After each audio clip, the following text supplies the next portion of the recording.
A paz do Senhor para os irmãos, vamos para mais um comentário de lição bíblica. Estamos na penúltima lição, na lição de número 12, encerrando praticamente o estudo sobre as cartas de Paulo aos Gálatas, aos Efésios e a Filemon. E nesta penúltima aula vamos estar estudando a lição de número 12, está inserida na carta aos Efésios, capítulo de número 6, o último capítulo da carta aos Efésios, aos irmãos em Éfeso, e o título da lição é Preparados para Vencer a Guerra Espiritual. Como sempre, a lição traz 3 objetivos. O primeiro é cultivar a harmonia familiar entre pais e filhos. O segundo é promover relações saudáveis entre servos e patrões, entre colaboradores e empresários, né? E em terceiro, cingir-se da armadura de Deus. Como nós falamos no início das lições, da primeira lição, a igreja de Éfeso foi uma das igrejas que recebeu 2 cartas, pelo menos você pode ter recebido muitas mais cartas, mas registrada no cânon, registrada na Bíblia, apenas 2 cartas. A primeira de Paulo e a segunda de João, né? E quando escreve a igreja de Éfeso. A lição de número 12, preparados para vencer a guerra espiritual. O texto áureo nos diz, quanto ao mais, sede fortalecidos no Senhor e na força do seu poder. Efésios 6:10, né? E essa Efésios 6:10 que fala sobre a força do seu poder,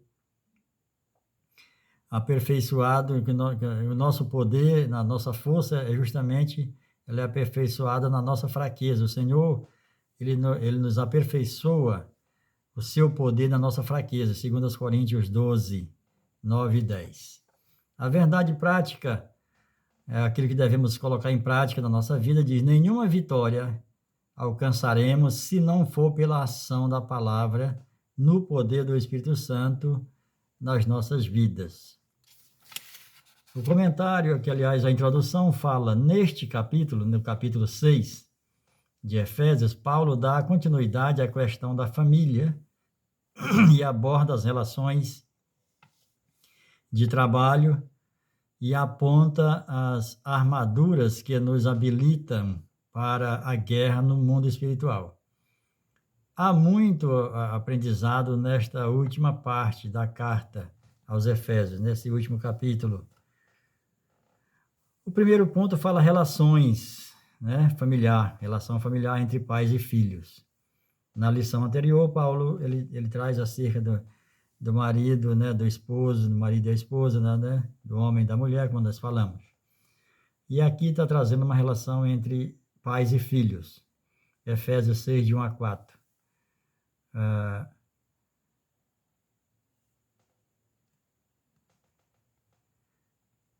O lar cristão deve ser mais do que uma casa, né? Na realidade, nós temos aqui o comentarista, ele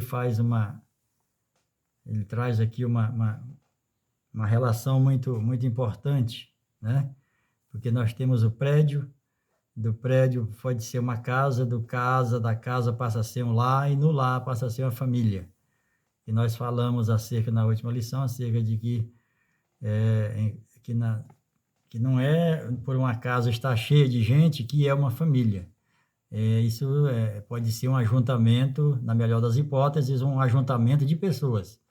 Agora, para ser família, tem que ser um homem, uma mulher e filhos. Aí que é família. E coisa que, nos nossos dias, Satanás tem trabalhado já muito tempo, né? E nos nossos dias está aí se cumprindo o que Satanás vem trabalhando nas vidas humanas, para fazer com que família querendo fazer família entre 2 homens e 2 mulheres com filhos adotados. Isso nunca será família. Isso é, no mínimo, um ajuntamento de pessoas. Mas a família, a célula máter, né, E Deus constituiu, foi um homem e uma mulher, um macho e uma fêmea, e os filhos. Pois bem, aqui nós temos aqui, o primeiro ponto fala, filhos que obedeçam aos pais, né? Em Efésios 6, de 1 a 2. Né?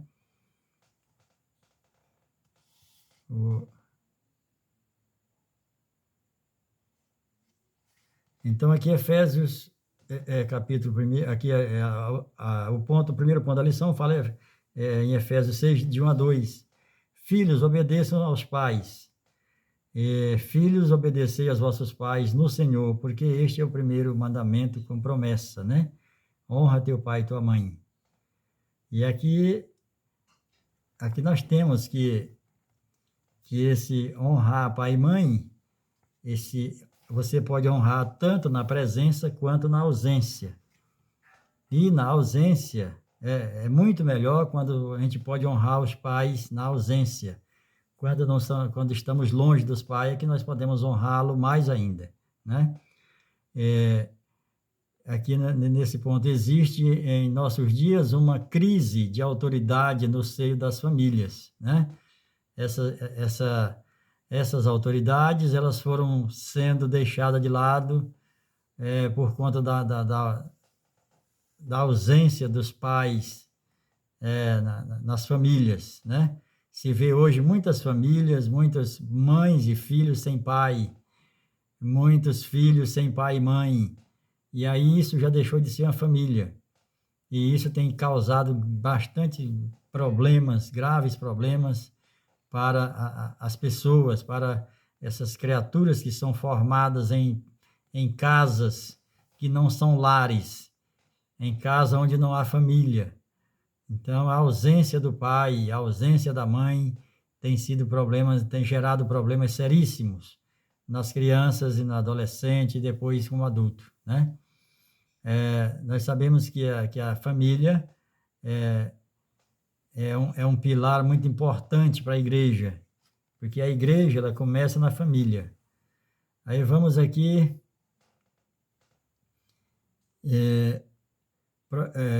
ao ponto 2 da lição, segundo tópico aqui, fala honrar gera recompensa. Quando você honra o pai e mãe, existe uma recompensa. Essa recompensa é a primeira promessa, né, que vem esse primeiro mandamento com a promessa. Qual seria a promessa? A promessa é que vai viver longos dias sobre a terra. E não apenas viver longos dias, mas viver bem. Ser próspero sobre a terra. Porque não basta viver muitos anos, tem que viver bem, tem que ter vida, né? Me lembro aqui do saudoso pastor Passondas de Carvalho, que dizia que quando ele desejava algum irmão que estava aniversariando, ele disse que tu tenha muitos anos de vida e que tu tenha muita vida dentro desses anos. E eu achei importante, nunca esqueci dessa palavra que ele dava quando tinha algum aniversariante na igreja. Então não basta viver muito, não viver muitos dias, tem que ter vida. E tem que ter vida com abundância, tem que ter vida plena. Então aqui honrar gera recompensa. Em Provérbios 3,16 está dizendo que Deus ele nos dá longevidade, né? Ele nos dá riquezas e honra na mão esquerda e vida longa na mão direita, né? Esta é a promessa que vem do Senhor lá da lei. E o terceiro e último tópico aqui do primeiro ponto fala: pais, abençoem seus filhos. E vós, pais, Efésios 6,4 diz: e vós, pais, não provoqueis a vossos filhos a ira, mas criai-os na disciplina e na admoestação do Senhor. Ou seja, para nós que somos pais, nós temos que criar os filhos, temos muito cuidado na hora de corrigir. E aqui, como pai, eu creio que todos erramos nesse quesito, na hora de corrigir, né? Porque a palavra do Senhor também lá em Provérbios diz que a gente deve usar a vara, mas não para matar, né?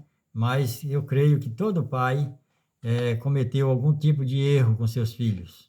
Claro que não era no sentido de errar, no sentido de espancar, mas como ser humano a gente comete erros, né?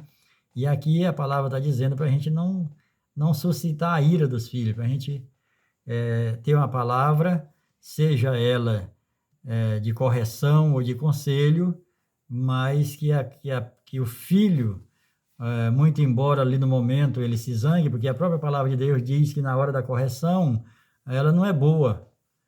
Naquele momento de que está sendo corrigido, aquele que está passando pela correção nunca vai achar bom, mas o fruto, o que vem depois, é que a pessoa hoje, quando você recebe os seus filhos, quando você fala com seus filhos que estejam longe, que estejam perto, e diz: pai, eu te agradeço por aquela correção que tu me deu no passado, hoje eu sou um homem, hoje eu sou uma mulher diferente, Então, esse agradecimento, no dia da correção, certamente ele não gostou, como nós também não gostamos quando nossos pais nos corrigiram, mas no final é um fruto de gozo e de honra na vida dos filhos.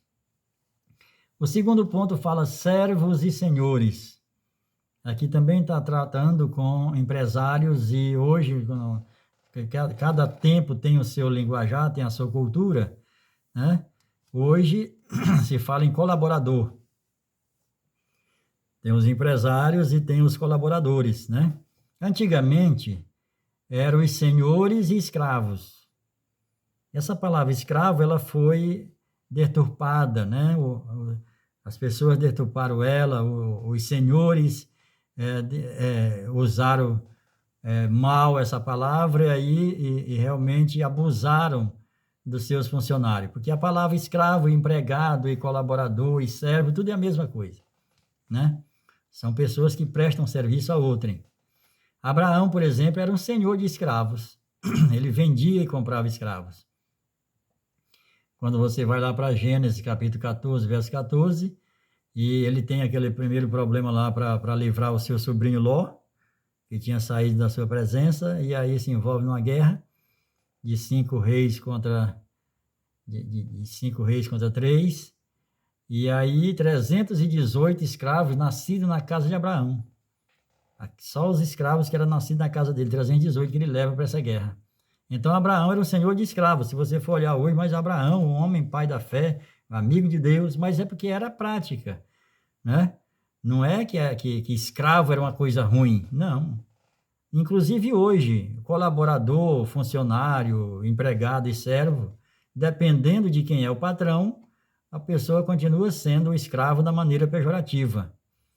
Mas essa relação sempre foi de alguém que provedor, de alguém que tem uma fazenda, de alguém que tem uma empresa e precisa de pessoas para trabalhar. Naquela época era escravo e não muda, a palavra continua a mesma no dicionário.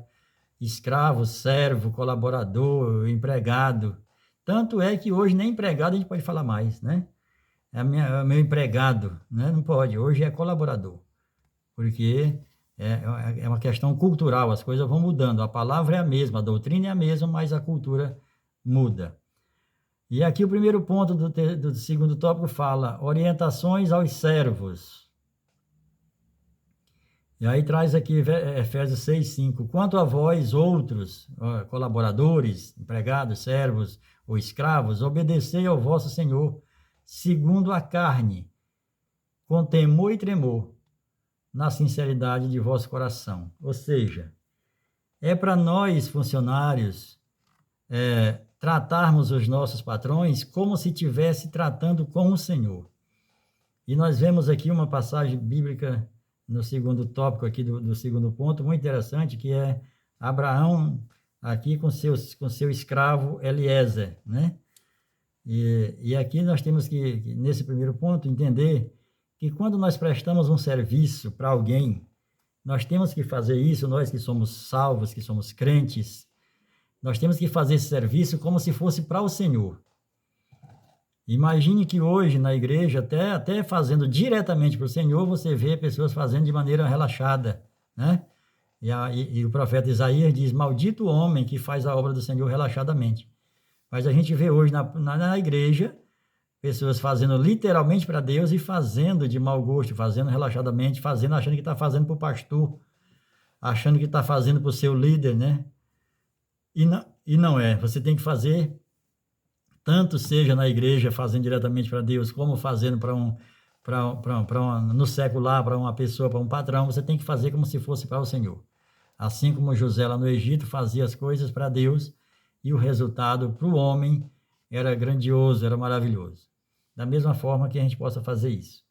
Servindo como ao Senhor, no segundo ponto do segundo tópico, fala aqui Efésios 6, 7, Gênesis 24, 12. Aqui é a situação de Abraão com Eliezer, né? E Eliezer servia a Abraão como servindo a Deus. E aqui nesse particular aqui, Abraão pede, ordena a Eliezer que ele vá a sua parentela para trazer uma esposa para Isaac. Olha só o nível de responsabilidade, olha só o nível de confiabilidade, de confiança, né? Recíproca entre o Senhor e o seu servo, entre o Senhor e o seu escravo. E Eliezer, quando vai em busca de Rebeca para Isaac, ele ora no caminho e faz uma oração ao Deus do seu Senhor, que é o Senhor Deus, Criador dos céus e da terra, que era Senhor dele, do seu Senhor Abraão e dele. E ele faz essa oração e o Senhor atende. Então, observamos aqui o nível, né, de relacionamento entre patrão e empregado, entre senhor e escravo. E o terceiro ponto aqui, ele vem falar sobre orientações aos patrões, né? Ainda finalizando acerca do empregado, né, do servo e do patrão, nós vemos aqui é tipo o bumerangue, né? O bumerangue é aquela peça, né, que você joga e ele vai lá longe e aí ele volta, ele contorna pela forma que ele, pela anatomia dele, pelo desenho dele. Quando você lança ele, ele vai lá até pela força que você colocou e ele volta, né? Então, aquilo que você fizer para o homem como se fosse para Deus, vai voltar para você como bênção, né? É a lei da semeadura, né? Literalmente funciona a lei da semeadura. O terceiro ponto fala orientações aos patrões. E vós, senhores, de igual modo. Quando ele diz de igual modo, ele está dizendo, assim como nós que somos funcionários, somos escravos, somos servos, como vamos fazer alguma obra para um patrão, temos que fazer como se fosse para Deus. Assim também o patrão tem que tratar os seus funcionários como se fosse também para Deus, como se fosse tratando com Deus, né? Como se ele estivesse pedindo a Deus para fazer algo, né? Como nós temos visto nas nossas orações, a gente coloca mais Deus como servo do que como Senhor.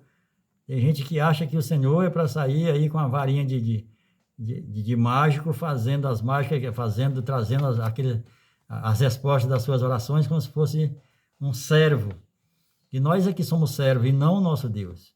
Então, que os patrões também, as pessoas que têm funcionários, né, que delegam funções, que também estejam com esse entendimento de que esteja também servindo ao Senhor quando tem esse relacionamento com subalternos, né, com funcionários, com colaboradores, com escravos e empregados.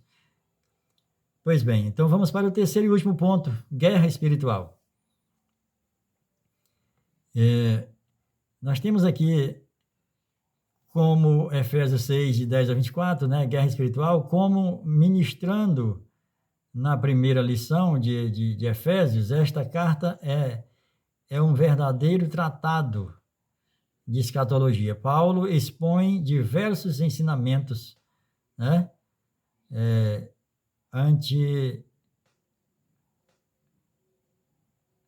atinentes, né? Ou seja, a perseguição da igreja como o corpo de Cristo. Então, nós, para fazermos a obra do Senhor, nós vamos sofrer embates. E aí é bom que sofremos embates, e o Senhor Jesus já não tinha nos advertido que quando isso acontecer, nós somos bem-aventurados, né? O contrário, o errado é quando não tiver embate. Quando você estiver fazendo a obra do Senhor e o inimigo não se levantar, tenha cuidado, né? Certamente você não está fazendo a obra do Senhor. Porque foi ele que falou que fazendo a obra do Senhor nós íamos ser, não ia ser bem visto nem pelos familiares, nem nem pela vizinhança, nem por ninguém. Então, quando você vê que está tudo certinho, que ninguém tá se levantando contra, o inimigo não está usando ninguém para se levantar contra, é porque está errado. Então, vamos ao primeiro ponto aqui, o inimigo número 1, né? O inimigo número 1, revestível de toda a armadura de Deus, para poder ficar firme contra as ciladas, as astutas ciladas do diabo, né?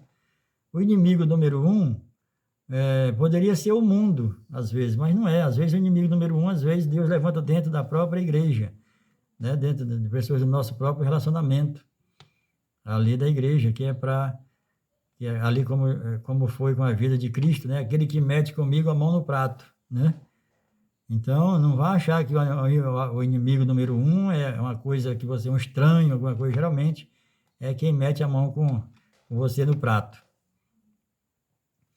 E aqui o segundo ponto do terceiro fala principados e potestades. Aqui são poderes nas regiões celestiais, né? Dos anjos caídos. Os anjos caídos não significa que caíram na terra, caíram da sua posição. Eles tinham uma posição no reino de Deus, e aí com a desobediência de Lúcifer, Lúcifer consegue derrubar uma terça parte dos anjos com ele. Mas essa queda aqui não é na terra, essa queda aqui é da sua posição. Ele caiu da sua posição de servir ao Senhor, de estar na presença do Senhor, e que ficou numa posição inferior, né? Então, aqui não é caindo na terra. O terceiro e o último tópico aqui do primeiro, do terceiro ponto, fala toda a armadura de Deus, toda a armadura. Portanto, tomai toda a armadura de Deus, para que possais resistir ao dia mau, e depois de terdes vencido tudo, permaneceis inabaláveis. Ou seja, esse dia mau, ele não está falando que poderá ser também, mas não necessariamente um dia de 24 horas. Para alguns, esse dia mau dura mais tempo, dura 1 ano, dura 10 anos. Para José, durou 17 anos no Egito. Para Davi também, com praticamente 13 anos. Então, o dia mau para cada pessoa é diferente. Pode ser um dia, sim, de 24 horas, mas geralmente é 10 anos, é 5 anos, é 20 anos, é 30 anos, né? O dia mau, ele não é simplesmente um dia de 24 horas, pelo que está falando aqui. Então, nesse terceiro e último tópico aqui, fala toda a armadura, né? Aí nós temos aqui, o apóstolo Paulo, ele traz aqui na carta, nesse capítulo 6 de Efésios, ele traz aqui, simbolicamente, comparando com o soldado romano, porque Paulo conhecia muito bem, né, os militares de Roma, né, a questão bélica e a forma, o armamento e o seu fardamento. Então, aqui ele diz, o cinturão da verdade, né? Prendia a roupa do soldado e dava estabilidade em relação com a integridade, né? Então, você tem que estar cingido, né, com o cinturão da verdade. E a letra B é com a couraça da justiça, né? Está coberto com a couraça da justiça. E a letra C, os pés calçados no Evangelho, né? Lá no Salmo, está escrito lá que é formoso, né? Como é formoso os pés sobre os montes daqueles que levam a preciosa semente, né? Daqueles que levam a boa nova. A letra D fala o escudo da fé. O escudo do soldado romano, ele media cerca de 1,60 m de altura com 70 centímetros de largura, para proteger realmente o corpo contra as flechas, contra os dardos, né? Contra as pedras que eram lançadas sobre eles.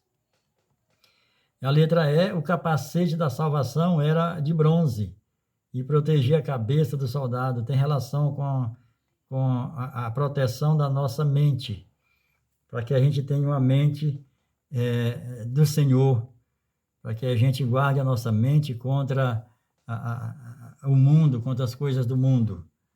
E a letra F fala da espada do Espírito, né?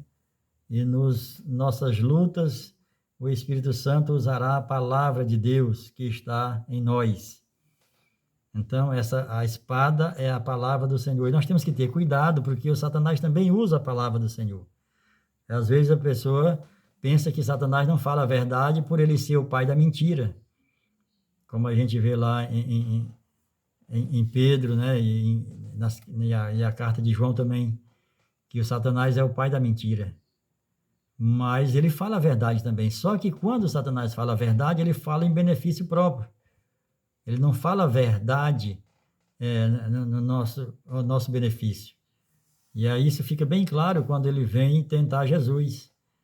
Quando ele vem tentar Jesus ali no deserto, ele usa justamente a palavra. Mas ele está usando em benefício próprio. Se Jesus fosse atender a Satanás porque ele estava usando a palavra de Deus, certamente não teria tido êxito.